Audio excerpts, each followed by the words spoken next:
할렐루야, 반갑습니다. 앞뒤 좌우로 인사하겠습니다. 선교하고 구제합시다. 구제합시다. 오늘은 김명자 집사님의 손이 특별히 부각이 되었습니다. 이렇게. 너무도 반갑습니다. 아멘. 높디 높은 이 가을 하늘처럼 여러분들의 심령도 저렇게 고상하고 높아지길 소망합니다. 아멘. 그러고 있는 줄 믿습니다. 아멘. 오늘 여호와의 천사가 지금 엘리야 선지자라고 하는 이 선지자를 와서 어루만지고 있는 모습이 처음 시작이 됩니다. 그러면서 하는 말이 내가 갈 길을 다 가지 못할까 염려한다. 이렇게 이야기를 하고 있어요. 내가 갈 길을 다 가지 못할까 함이라. 어디를 꼭 가야 한다라고 하는 이런 동료, 이런 것을 강조하시는 말씀처럼 보여져요. 어디로 가라고 오늘 말씀하고 계시죠? 네, 호렙산이라고 하는 데를 가라고 하시는 거예요. 이 하나님의 산 호렙, 이곳을 가라고 하는 것이거든요. 그래서 왜 이 호렙산이라고 하는 것에 하나님의 산이라고 하는 이름이 붙여졌을까 하면, 호렙의 뜻은 광활하다, 황폐하다라는 지역 뜻입니다. 하라부라고 하는데 이것은 황폐한 지역을 일컬을 때 호렙이라고 하는 것이죠. 그래서 인적이 드문 곳에 있는 산, 이 시내산을 향해서 옛날에 이 시내 반도에 있는 이 시내산이 바로 호렙산이라고 불려지고 있습니다. 그래서 왜 이 산을 하나님의 산이라고 할까 하냐면, 이스라엘 민족들이 이집트에서 노예 생활을 했어요. 그러다가 그 큰 산을, 큰 바다 홍해를 건너갑니다. 그때 하나님께서 그 바다 물길을 여시고 바람으로 여시고 바다까지 다 말리신 다음에 홍해를 건너가서 저 복된 땅, 가나안 땅으로 인도하시는 그 과정에 처음 광야를 지나쳐서 마주친 산이 바로 시내산입니다. 그러니까 우리 믿는 성도들의 삶은 어디를 향하는 삶이죠? 저 산을 향하는 삶이에요. 하나님이 있는 산, 그 산이 또 어디로 옮겨졌죠? 저 성전산, 하나님을 예배하는 예루살렘 산을 향해서 우리가 나아가고 있는 삶이 바로 성도들의 삶이다 라고 하는 것을 보여주고 있습니다. 왜 이 엘리야에게 오늘 이 호렙산으로 가라고 하실까 라고 하는 그 이유가 있습니다. 이 엘리야는 이 일이 있기 전에 어떤 일이 있었죠? 그 북이스라엘 땅 가운데 다 우상숭배로 그것을 하나님이다 섬기고 있었단 말이에요.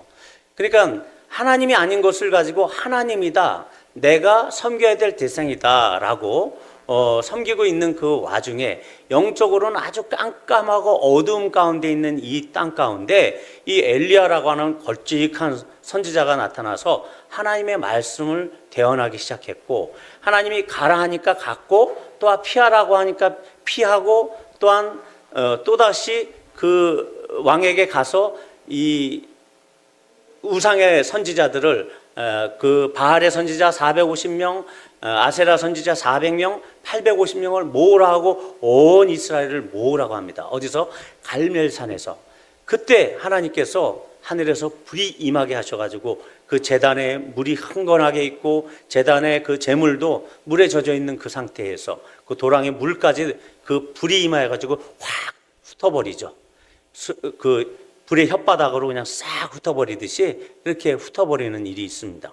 그러니까 그때 가서야 이 하나님의 백성들이 여호와는 하나님이시로다, 여호와는 하나님이시로다, 이런 말을 하거든요. 하나님이 야훼, 그러니까 하나님만이 오직 유일한 신이다, 이런 고백을 하게끔 합니다. 그러니까 이 영적 전쟁에서 승리한 이 엘리야가 기세등등해졌죠. 850명을 다 도륙합니다. 그리고 나서 이제 이 아합 왕과 더불어 이제 이스라엘 땅으로 가려고 했을 때, 그때 이제 또 다른 영적인 존재 한 명이 등장합니다. 누구죠? 바로 아합의 왕비인 이세벨입니다. 이 이세벨은 지금 시돈 땅의 공주였어요. 그리고 시돈 땅은 우상을 숭배하는 바알의 본거지였습니다. 그곳에서 시집에 온 이 이세벨이 아직도 존재하는 것을 이 엘리야는 기억하지 못했습니다.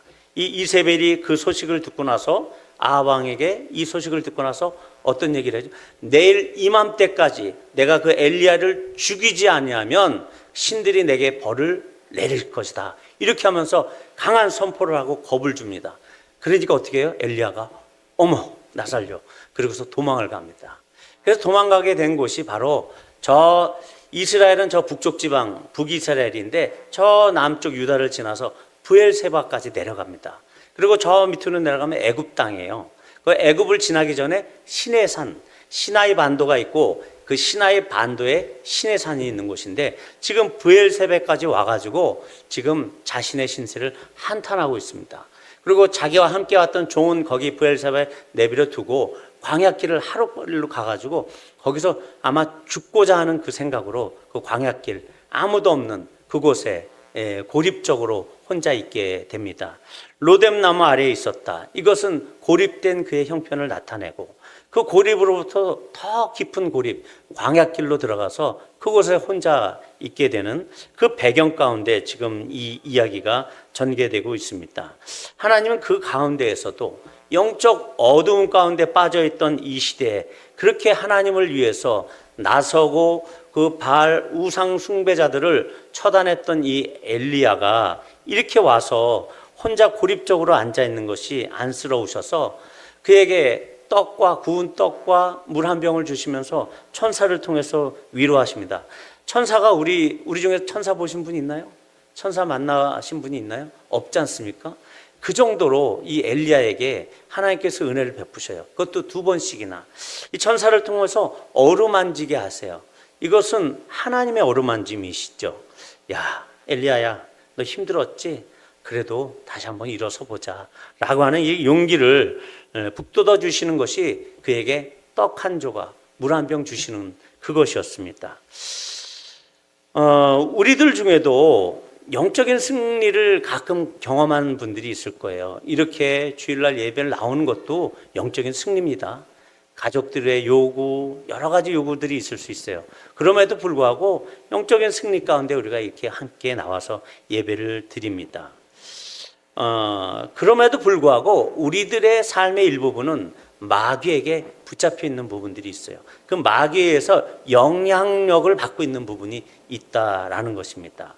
이 엘리야도 영적인 승리를 대단하게 이룬 사람이에요. 그런데 더 큰 영적인 악의 축과 같은 그 나라의 왕비에 의해서 이 영적인 어두움은 그렇게 쉽게 사라지는 것이 아니었습니다. 그들의 백성들이 쉽게 바뀌었을 것 같죠? 그렇지 않습니다. 그것을 본 이 엘리야는 낙담했던 거죠. 나보다 더 큰 세력이 있었네? 이러면서 영적인 위축감을 갖게 되었고 결국은 엘리야는 전적으로 아합만을 상대했었는데 이렇게 그 배경 속에 숨어있던 이세벨은 알지 못했던 것입니다. 실제적으로 영적인 주도권을 쥐고 모든 일을 처리했던 사람은 이 수동적이고 무능한 아합 왕이 아니었어요.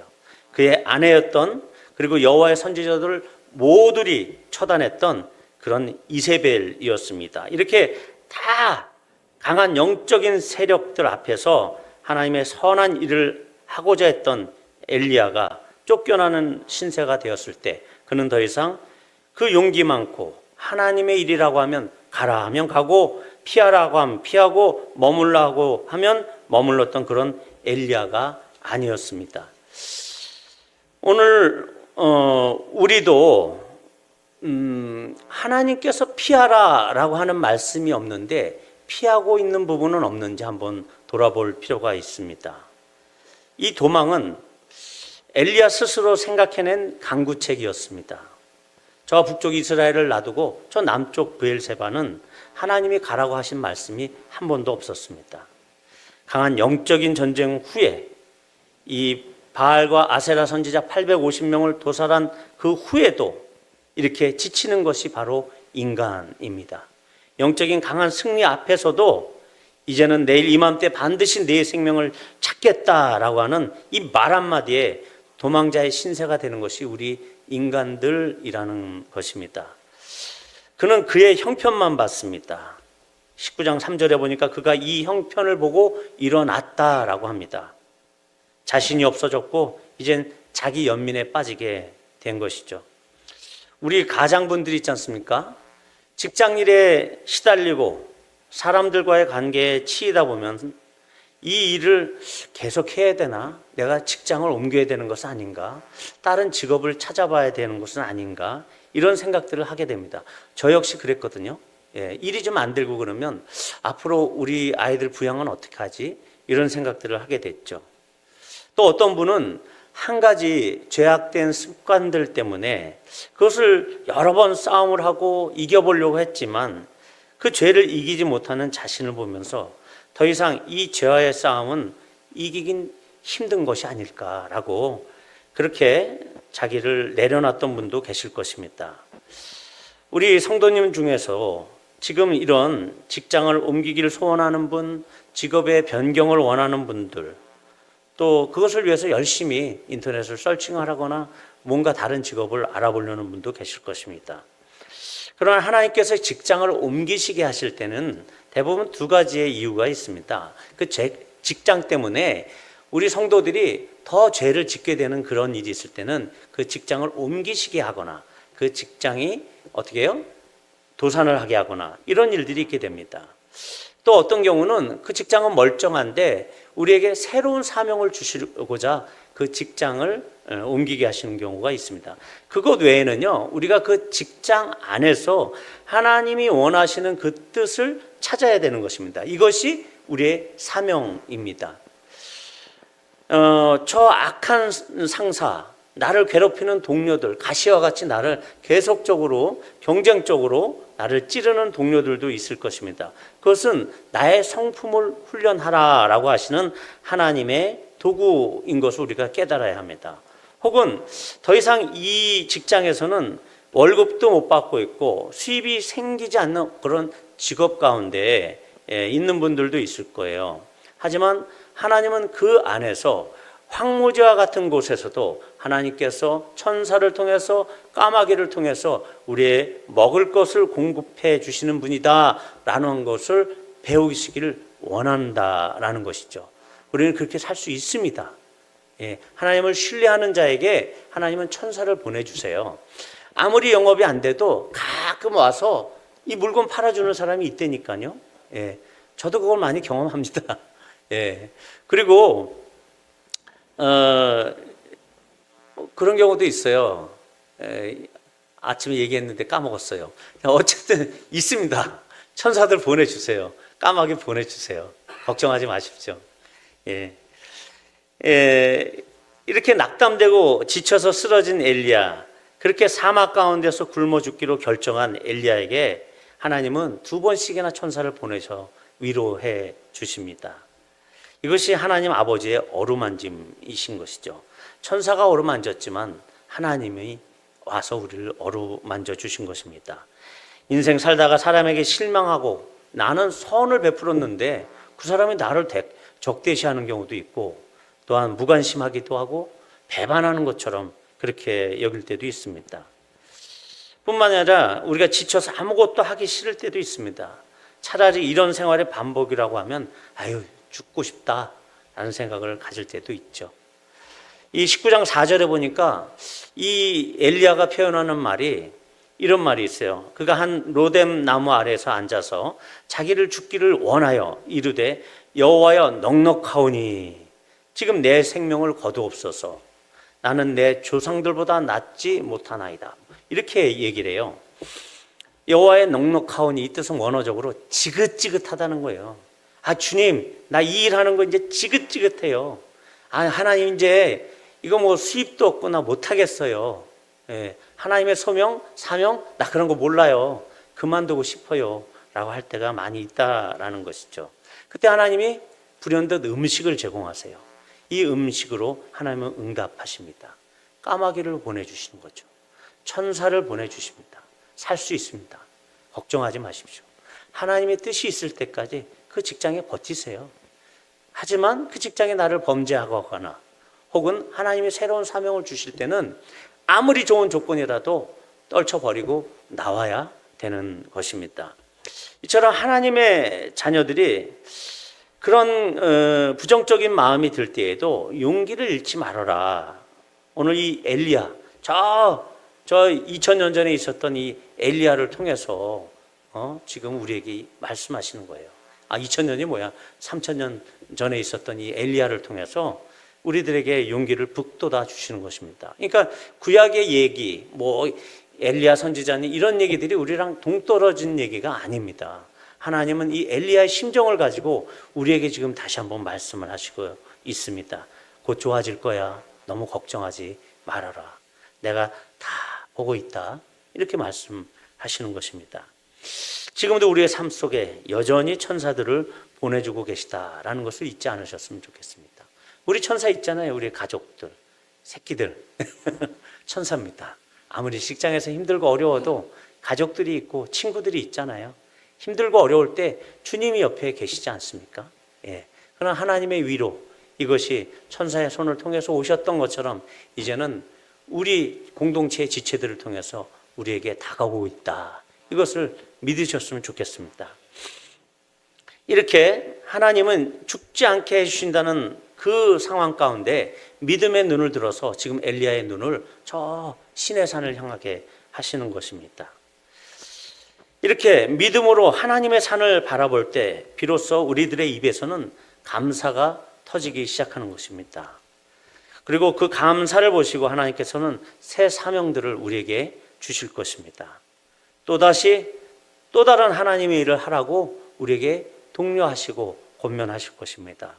이 세상에서 나를 통해서 이루고자 하시는 일, 그것이 나의 직업을 통해서 일어나는 일일지라도 단순히 이제 어떤 종교적인 일을 사명이라고 보는 것이 아닙니다. 나의 직업을 통해서 일어나는 일일지라도 그것이 하나님이 보내시는 직장이고 하나님이 보내시는 일자리라고 한다면 그때부터는 그 일이 내 일이 아니고 하나님의 일인 것입니다. 믿음의 눈을 들면 가장으로서의 그 무거운 짐도 역시 내려놓을 수 있습니다. 내 가정의 호주가 이제는 내가 아닙니다. 주님께서 호주가 되시기 때문에 이제는 나의 부담감을 모두 내려놓을 수 있는 것이죠. 나는 주님이 주신 사명만 감당하면 되는 그 존재인 것을 기억하시기 바랍니다. 이렇게 주님의 위로를 경험한 엘리야를 주님께서는 이렇게 하나님의 산으로 불러드립니다. 40일 동안 가게 되죠. 신명기 1장 2절에 보면 이 브엘사바에서부터 저 호렙산까지는 열하루길이에요. 그럼에도 불구하고 지금 40일을 가게 하거든요. 왜냐하면 이 40일이라고 하는 기간은 성경에서는 우리의 고난의 기간을 얘기합니다. 모세가 40일 동안 줄이고 금식하면서 하나님께 십계명을 받고 그들이 범죄하고 나서 또 올라가서 그 백성들을 중보하면서 40일을 지내고, 역시 예수님께서도 전 인류의 죄악을 자신의 몸에 받으시면서 그 죄악을 해결하시기 위한 그 십자가 사건이 있기 전에 공생의 사역 전에 40일 동안 저 광야에서 줄이시면서 굶주리시면서 마귀의 시험을 감당하십니다. 이런 것처럼 40일은 우리에게 고난의 시간들이죠. 저 시내산 호렙산 하나님의 산에서 하나님의 말씀을 받기 전에, 그전에는 이 엘리야가 피하라라고 하는 하나님의 말씀이 없었어요. 그런데 그 도망가는 그 상황 가운데서 이제 하나님의 산으로 인도함을 받을 때 그는 40일의 고난의 기간을 겪습니다. 그 40일의 끝에 엘리야는 호렙산의 굴로 들어갑니다. 역시 이 엘리야의 지금까지의 상황을 보면 굴을 파고 들어가는 거예요. 자기 연민의 굴, 자기가 피하고 싶은 고립된 그 장소로 지금 파고 들어가는 그 모습으로 우리에게 비춰집니다. 반대로 그에게 일어났던 일은 하나님이 엘리야를 향한 하나님의 그 세미한 질문들이 일어나기 시작합니다. 엘리야가 두려워서 도맹자의 신세로 있을 때에는 하나님의 말씀이 임할 수 없었지만 하나님의 산에 이르렀어야 비로소 하나님의 음성이 다시 들려지기 시작하는 것입니다. 죄송합니다. 그러므로 이 하나님의 산은 이 엘리야에게 있어서는 하나님의 수술대와 같았습니다. 말씀으로 수술하시는 장소였어요. 자기 연민에 빠졌고 또한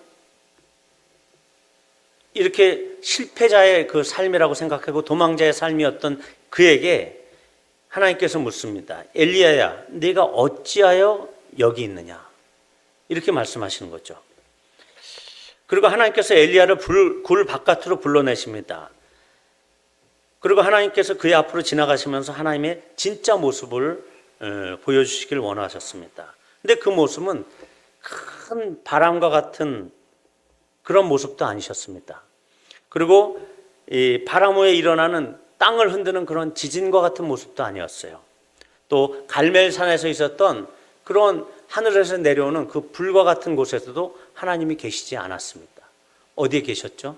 바로 세미한 소리와 함께 엘리야에게 임재하신 그런 하나님이시다라고 오늘 하나님의 실체를 드러내 주십니다. 엘리야의 뜻은 여호와는 하나님이시다라는 뜻이거든요. 엘리야는 여호와는 하나님이시다. 이 엘리야는 이 갈멜산의 승리를 통해서, 영적 승리를 통해서 많은 사람들이, 하늘에서 불이 내렸으니까 이 많은 사람들이 여호와는 하나님이시다, 여호와는 하나님이시다 라는 것을 알게 한 존재예요. 그런데 자신의 이름도 여호와는 하나님이시다 라고 하는 이 존재가 결국은 하나님을 알지 못하는 그런 사람이라는 거죠. 불 가운데도, 바람 가운데도, 지진 가운데도 하나님은 없었어요. 하나님이 지금 세미한 음성으로 엘리야에게 말씀하실 때 엘리야는 하나님을 발견했어야 합니다. 그래서 엘리야를 그렇게 굴 밖으로 끄집어냈지만 엘리야는 그때까지의 모습도 어떻습니까? 겉옷으로 자기 얼굴을 가리고 나가는 그 모습입니다. 뭐가 그렇게 두려운지. 하나님께서 나오라 그랬으면 떳떳하게 그 굴 밖으로 나와서 진동을 하고 지진이 일어나고 아무리 급한 바람이 나온다 할지라도 그 가운데서 하나님을 믿고 떳떳하게 서야 되는데 여전히 그 겉옷을 얼굴에다 뒤집어 쓰고 나오는 이 모습, 이것이 바로 우리의 모습은 아닌가 다시 한번 돌아보게 하는 것이죠. 엘리야는 하나님의 음성, 이 세미한 음성을 듣고자 그 겉옷으로 얼굴을 가리는 것을 젖히고 진짜 엘리야 내가 어찌하여 여기 있느냐라고 하는 이 두 번째 하나님의 음성에 올바르게 응답을 했어야 합니다. 그때 엘리야는 똑같이 두 번이나 반복해서 항변을 쏟아냅니다. 내가 만군의 하나님 여호와께 열심히 유별했습니다. 이스라엘 자손이 주의 언약을 버렸습니다. 주의 제단을 헐었으며 칼로 주의 선지자들을 죽였습니다. 오직 나만 남았습니다. 이렇게 내 생명을 찾아서 빼앗으려고 합니다. 신세한탄하는 거예요. 하나님은 그걸 원하시는 게 아니었거든요. 이스라엘 자손이 진짜 그랬습니까? 이세벨 혼자 그랬습니다. 지금 과장하고 있는 거예요. 엘리야는 실수하고 있는 것입니다. 하지만 하나님께서는 끝까지 엘리야에게 참된 위로를 주십니다. 하나님의 사명을 감당케 하시는 것이죠. 참으로 보람을 가지고 다시 한번 일어서서 해봐라 라고 하는 또 다른 세 가지 사명을 감당토록 제안하십니다. 처음에는 아람 왕, 이스라엘을 계속 억누르고 공격하려고 하는 그 아람의 왕을 바꾸겠다. 그 다음에 너를 지금 괴롭히는 이 아합 왕과 이세벨 왕조를 내가 무너뜨리고 그들을 죽이고 새로운 왕 예후를 세우겠다. 그 다음에 너를 대신할 또 다른 선지자를 내가 너의 계승자로 준비하고 있다. 바로 엘리사를 얘기하는 거죠. 도망간 자기 연면에 빠진 이 선지자는 호렙산에서 이런 질문을 받는 것과 마찬가지입니다. 그 호렙산에 있었던 하나님의 종 모세로 네가 다시 설 것이냐, 아니면 아직도 고집세 그 이스라엘의 모습처럼, 이스라엘 모든 백성들의 모습처럼 네 고집을 지금 버리지 못하고 있을 거냐, 자기 연민 가운데 계속 있을 것이냐, 이 두 가지 질문을 하는 것입니다. 그는 모세처럼 하나님을 만났어야 합니다. 정확하게 하나님을 만나고 하나님의 말씀을 수긍하고 되돌려야 됐습니다. 근데 그렇지 못한 모습이 보이는 것 같아요. 하사엘에게 가지 않습니까? 또 다른 왕, 그 아람 왕 새로운 그 아람 왕을 세우겠다 한 그 왕의 하사엘인데 그를 찾아가지 않아요. 그 다음에 예후를 찾아가지 않습니다. 그냥 엘리사만 근근히 세워놓고 그는 하늘로 올라갑니다. 하늘로 불병거 타고 올라간 이 엘리야의 사건, 이것을 통해서 하나님은 끝까지 엘리야를 위로하고 있구나, 이것을 보게 될 수 있죠. 하지만 이 아람 왕을 새로 세우고 이스라엘 왕을 새로 세우는 그 사역 가운데는 엘리야는 사용받지 못합니다. 엘리사가 그 일을 하게 됩니다. 엘리야의 영감에 갑절을 받게 된 이 엘리사를 통해서 하나님은 하나님의 일들을 해나가는 것을 보게 되는 것이죠. 하나님은 여전히 우리들을 하나님의 산으로 지금 가라고 독촉하고 계십니다. 우리가 교회 잘 나오는 것 같고 봉사 열심히 하는 것 같고 있지만 여전히 우리는 그 가운데서도 어떻게 해요? 굴 속에 들어가 있을 수도 있다라는 것입니다. 그 굴에서 빨리 나오라고 말씀하십니다. 그리고 여전히 우리는 겉옷을 둘러쓰고 하나님의 뜻을 행한다라고 생각할 수도 있습니다. 하지만 하나님의 세미한 음성을 듣기 위해서는 우리의 겉옷을 벗어 젖히라 라고 말씀하고 계신 것입니다. 이 세미함, 하나님이 말씀하신 이 세미한 음성, 이것은 하나님께 나의 모든 관심을 집중할 때 얻게 되는 우리의 특권인 것입니다. 하나님께 관심을 집중하지 않으면 우리가 이 세미함을 얻을 수 없습니다. 이 세미한 음성을 얻을 수 없어요. 세미하다고 분명하지 않은 것이 아닙니다. 하나님의 말씀은 세미하지만 분명하고 정확합니다. 하나님께서는 우리에게 새로운 사명을 주실 것입니다. 그 사명을 위해서 인생의 참 보람과 가치를 얻기 위해서 우리는 이 세미한 음성을 들어야 하는 것입니다. 우리가 그만큼 정성스럽고 충성되이 나아가야 함을 표현한 것이 이 바로 세미함이라고 하는 단어입니다. 하나님과 나의 관계에 그 특별함을 나타내는 것이 바로 이 세미함입니다. 하나님과 나의 관계가 없이 세미함을 요청할 수 없습니다. 세미한 음성 들으려고 우리가 요청할 수 없어요. 하나님 듣지도 않으십니다. 하나님과 나와의 관계가 독실해지고 내가 어떤 상황에서도 하나님을 신뢰할 때 하나님께서는 우리에게 더욱더 큰 사명을 주시고 사역의 확정을 주시기 위해서 내 사업을 더 넓혀 주시기 위해서 하나님은 세미한 음성을 여러분들에게 주실 것이다 라는 것이죠.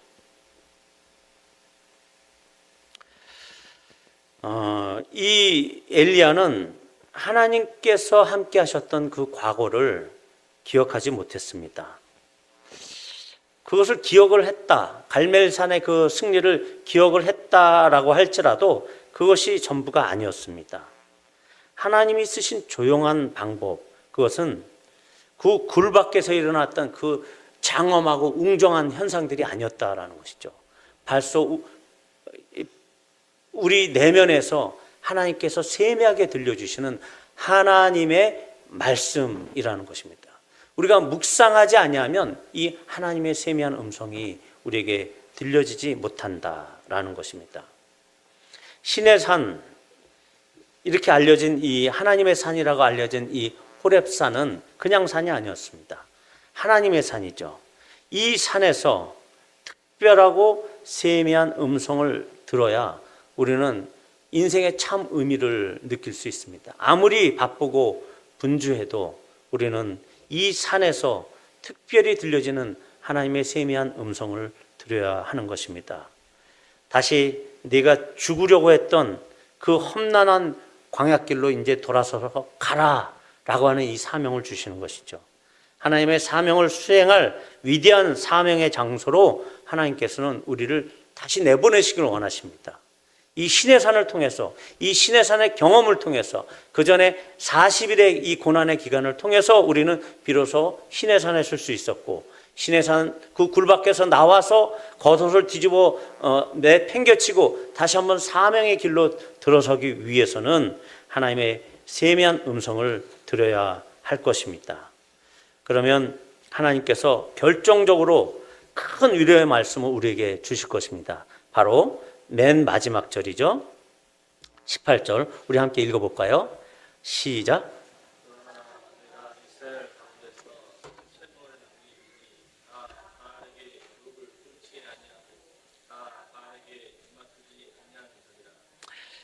이 세상에 주는 영향력이 있습니다.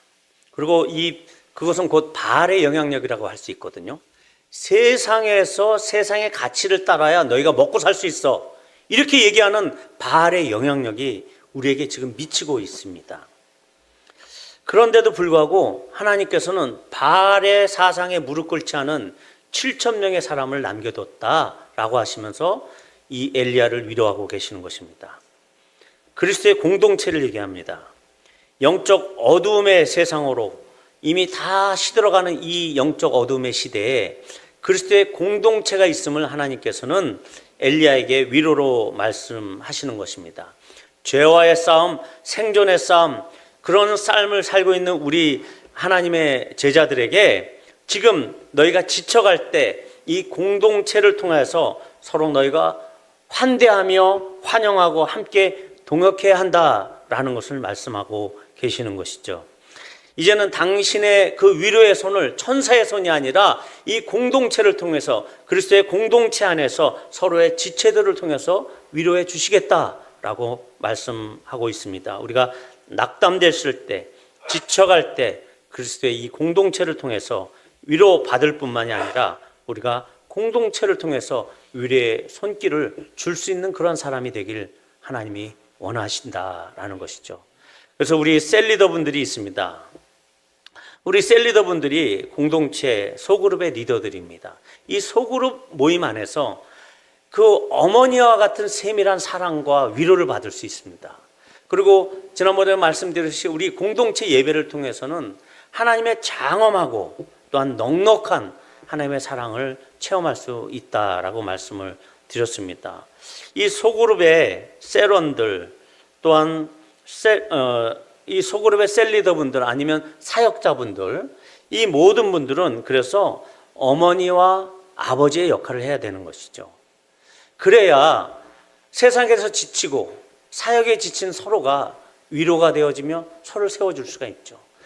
죄악에 지치고 또 다른 죄에 빠질 수 있는 그 형제와 자매들을 계속적으로 세워서 그리스도의 아름다운 성품과 형상으로 우리가 세워나갈 수 있다라는 것입니다. 그것이 7,000명을 우리에게 남겨주신 이유인 것입니다. 그러므로 우리 셀 리더분들은 이런 일을 열심히 행하여서 하나님 나라의 별과 같은 분들이 됐으면 좋겠습니다.